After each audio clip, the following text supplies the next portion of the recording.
पिछली स्लाइड के अंदर हमने जो है पिछले क्लास में हमने एक्सार्क एंडार्क और मिजार्क डिप्लोजाइलिक बंडल्स के बारे में पढ़ा था।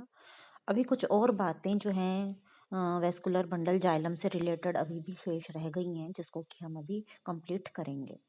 कई बार आपने देखा होगा कि जाइलम और फ्लोएम के मध्य में जो है एक लाइन पाई जाती है। जब आप माइक्रोस्कोप में देखते हैं तो उसको हम कैम्बियम कहते हैं। जिन वेस्कुलर बंडल्स के बीच के अंदर कैम्बियम पाई जाती है उनमें सेकेंडरी ग्रोथ या द्वितीयक वृद्धि उपस्थित होती है और उन वेस्कुलर बंडल्स को ओपन वेस्कुलर बंडल कहा जाता है।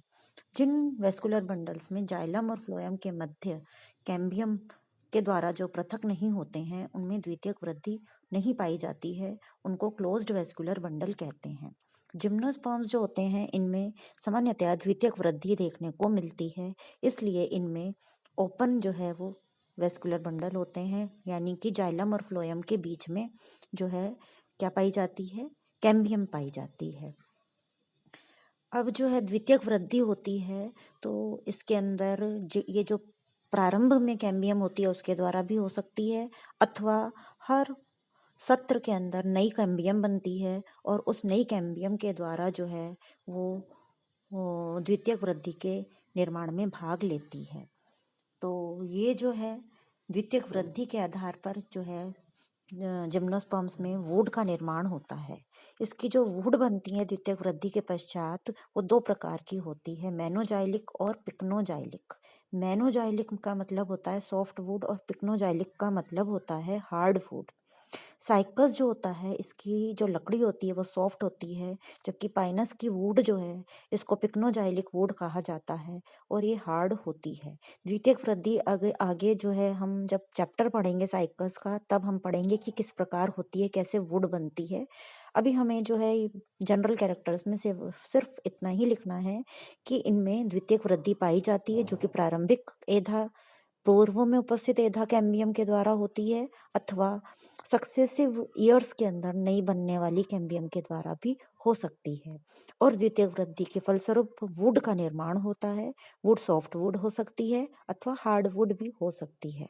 सॉफ्ट वुड जो है वो मेनोजाइलिक वुड साइकस में पाई जाती है और हार्ड वुड जो है पिक्नोजाइलिक वुड पाइनस में पाई जाती है।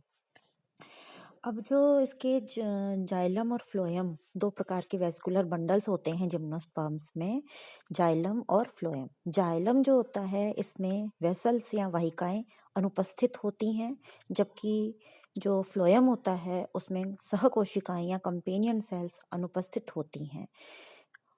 तो जाइलम में क्या क्या चीजें पाई जाती हैं, वाहिनिकाएं, ट्रैकिड्स, मृदु ऊतक और दृढ़ ऊतक। इसी तरह से फ्लोएम में चाली नलिका कोशिकाएं, मृदु ऊतक और दृढ़ ऊतक की कोशिकाएं उपस्थित होती हैं।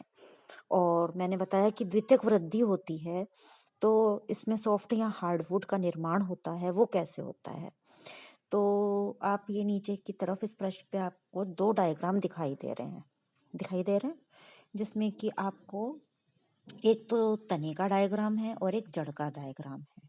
कैसे पहचानोगे कि ये जड़ का डायग्राम है या ये तने का डायग्राम है? एक जो सबसे पहला लास्ट के अंदर इस पेज के ऊपर जो डायग्राम बना हुआ है उसके ऊपर लिखा है कंजॉइंट कोलेटरल। देखो सब दिखाई दे रहा है आपको, फिर आगे पढ़ते हैं हम। और दूसरा जो डायग्राम है उसके ऊपर लिखा है रेडियल, दिख रहा है। पहले वाले डायग्राम को कंजॉइंट कोलेटरल क्यों लिखा है, इसका कारण ये एग्जाम में पूछा जाता है वेस्कुलर बंडल्स के बारे में। कंजॉइंट कोलेटरल का मतलब ये होता है कि जाइलम और फ्लोएम, देखो आप लिखा हुआ है जाइलम और फ्लोएम एक ही परिधि पर उपस्थित होते हैं और तने में पाया जाता है इस प्रकार का वेस्कुलर बंडल कंजॉइंट कोलेटरल। और दूसरा लिखा है रेडियल। रेडियल मतलब अलग अलग त्रिज्या के ऊपर जाइलम और फ्लोएम पाए जाते हैं, तो उसको रेडियल कहते हैं। रेडियल किस में पाया जाता है, जड़ों में पाया जाता है। जाइलम और फ्लोएम ऑन डिफरेंट रेडियाई और xylem and phloem on same radius. तो सेम रेडियस पर किस में होते हैं, स्टेम में पहला डायग्राम, अलग अलग रेडियस में पाए जाते हैं रूट्स के अंदर। तो ये अगर सेम रेडियस पर पाए जाएं या डिफरेंट रेडियस पर पाए जाएं, तो जब इसका हम सेक्शन काटते हैं तो ये चित्र जो है इससे हमें पता चलता है कि हमने जो डायग्राम जो हमें सेक्शन काटने को मिला है, ये जड़ का डायग्राम है या तने का डायग्राम है। तो सबसे पहले पहचानने के लिए हमें ये देखना होता है कि रेडियल है बंडल या कोलेट्रल बंडल है, कंजॉइंट कोलेट्रल है। और फिर उसके बाद में क्या होता है कि ये जो आपको रिक्त स्थान दिखाई दे रहा है जाइलम और फ्लोएम के मध्य में, इसके अंदर मृदु ऊतक पाया जाता है। जाइलम और फ्लोएम का जो रेडियल जो बंडल है या कंजॉइंट कोलेट्रल बंडल है, इनमें दो बंडल्स के बीच में जो रिक्त स्थान होते हैं, इनमें मृदु ऊतक पाया जाता है। तो ये मृदु ऊतक जो है जितना ज़्यादा होगा वुड के अंदर, वो वुड उतनी ही ज़्यादा सॉफ्ट होगी, और जिनमें मृदु ऊतक कम होगा वो वुड उतनी ही ज़्यादा हार्ड होगी। तो साइकस के अंदर मृदु ऊतक जो होता है वो वुड में ज़्यादा पाया जाता है, और मृदु ऊतक को मेड्यूलरी रेज कहा जाता है। क्या कहा जाता है? मृदु ऊतकीय रेस, मेड्यूलरी रेस। तो मेड्यूलरी रेस जितनी ज़्यादा होंगी वुड उतनी ज़्यादा सॉफ्ट होगी, जो कि साइकस में पाई जाती है। उसके इस कारण से वुड को मेनोजाइलिक कहा जाता है साइकस की। जबकि पाइनस के अंदर जो वुड होती है उसके अंदर मेडुलरी रेस बहुत कम रह जाती हैं और वुड हार्ड होती है, इसलिए उसको पिक्नोजाइलिक वुड के नाम से जाना जाता है। तो कई बार वुड के ऊपर भी क्वेश्चन आता है एग्जाम के अंदर कि मेनोजाइलिक और पिक्नोजाइलिक का क्या मतलब होता है, जिम्नोस्पर्म में कितनी प्रकार की वुड पाई जाती है, चित्र के साथ बताओ, उदाहरणों के साथ बताओ। तो आपको चित्र भी बता दिया, उदाहरण भी बता दिए, और वुड जो है वो सेकेंडरी ग्रोथ अपन पढ़ेंगे, तब वहां पर उसका डायग्राम और डिटेल में पढ़ेंगे। इस पृष्ठ पर आपको मैंने एक जो है वो तने का चित्र बनाया है, और उस पे आपको ट्रायंगुलर से उभार से दिखाए हैं। ये ही लीफ स्कार है, लीफ स्कार कहलाता है। मैंने कहा था ना, जब पत्तियां हटती हैं तो तने पर निशान छोड़ जाती हैं, जिनको कि लीफ स्कार्स कहा है। और मैंने कहा कि इनमें वेसल्स नहीं पाई जाती हैं, वाहिकाएं नहीं पाई जाती हैं जिम्नोस्पर्म में, कंपेनियन सेल्स नहीं पाई जाती हैं जिम्नोस्पर्म के वेस्कुलर बंडल में। तो ये जो है एफिड्रा, आपके सिलेबस में एक और मेंबर है एफिड्रा, वो इसका एक्सेप्शन है। कुछ एक्सेप्शंस हैं जिम्नोस्पर्म में, उनमें से एक एक्सेप्शन जो कि आपके सिलेबस में है वो है एफिड्रा, जिसमें कि वाहिकाएं और कंपेनियन सेल्स सह कोशिकाएं भी उपस्थित होती हैं। तो इस तरह से ये जो है पहले वाली स्लाइड्स के साथ ही ये करना था, लेकिन वो बड़ी हो गई थी, इसलिए जो है वहाँ पर इसको मैं नहीं कर पाई। अब जो है ये उसी का ही पार्ट है। अब जनरल कैरेक्टर्स की एक और वीडियो जो है वो मैं आपके साथ शेयर करूँगी, जिसमें कि अपन जनरल कैरेक्टर्स में जो रिप्रोडक्टिव पार्ट है या पत्तियों के अंदर जो विशेष प्रकार के टिश्यू पाए जाते हैं, उनके बारे में हम स्टडी करेंगे। तो जनरल कैरेक्टर्स के अंदर केवल ऐसा नहीं है कि हमने जो है कुछ लक्षण लिख दिए और काम खत्म हो गया, ऐसा नहीं है। इसके अंदर हमें चित्र भी बनाने हैं और उदाहरण भी लिखने हैं, और उनके द्वारा हमें हर चीज़ को समझाना है, तब जाके हमारे जनरल कैरेक्टर्स वाला टॉपिक जो होता है वो कंप्लीट होता है। जैसे आपके सिलेबस में 3 मेंबर हैं, साइकस, पाइनस, एफेड्रा। तो कहीं पर जैसे मैंने आपको बताया कि डिप्लोजाइलिक कंडीशन है तो साइकस में पाई जाती है, तो वो एग्जाम्पल देने पड़ेंगे आपको।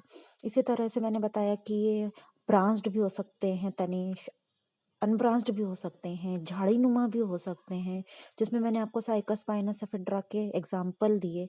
तो ये एग्जाम्पल आपको वहाँ पर देने होंगे।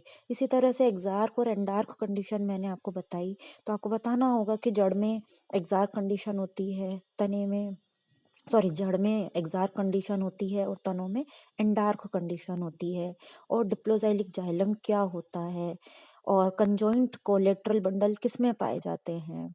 उदाहरणों के साथ बताना होगा आपको जड़ के अंदर और तने के अंदर। और इसी तरह से आपको जो है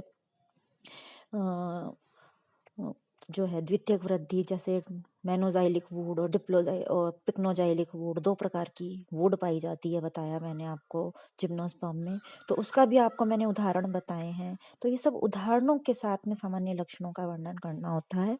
केवल ऐसे नहीं कि 8-10 लाइनें लिख दी कि ये पाया जाता है जिम्नोस्पर्म में, ये पाया जाता है, ये भी पाया जाता है, ये भी पाया जाता है, उससे काम नहीं चलेगा। आपको जब तक उदाहरणों के साथ में इसको वर्णन नहीं करेंगे, तब तक आपका उत्तर इनकम्प्लीट होता है। यही कारण है कि एग्ज़ाम में एक बच्चा जो कि उदाहरण के साथ में, डायग्राम्स के साथ में एक्सप्लेन करता है, उसके नंबर अच्छे आते हैं। वही चीज़ जो है, बच्चा कहता है मैं तो सब कुछ लिख के आया हूँ एग्ज़ाम में, लेकिन उसके नंबर कम आते हैं, क्योंकि उसने खाली 8-10 लाइनें लिख दी, उसके बाद में ना तो उदाहरण लिखे, ना चित्र बनाए। तो जब एग्ज़ामिनर के पास में 20 कॉपीज़ हैं, 50 कॉपीज़ हैं और वो देख रहा है कि एक बच्चे ने इतने अच्छे से वर्णन किया है सब चीज़ों का, तो वो ऑफ कोर्स उसको नंबर अच्छे देगा, ना कि उस बच्चे को जिसने 8-10 पॉइंट्स में वर्णन करके छोड़ दिया है। तो आपको ध्यान रखना है कि कोई भी चीज़ आपके सामान्य लक्षणों में आती है, तो आपके सिलेबस में उससे संबंधित जितने भी मेंबर्स हैं, उनका उदाहरण के साथ में, उनके चित्रों का साथ माध्यम से आपको जो है सामान्य लक्षणों का वर्णन करना है, ना कि खाली 8-10 पॉइंट्स लिखकर छोड़ देना है। Thank you.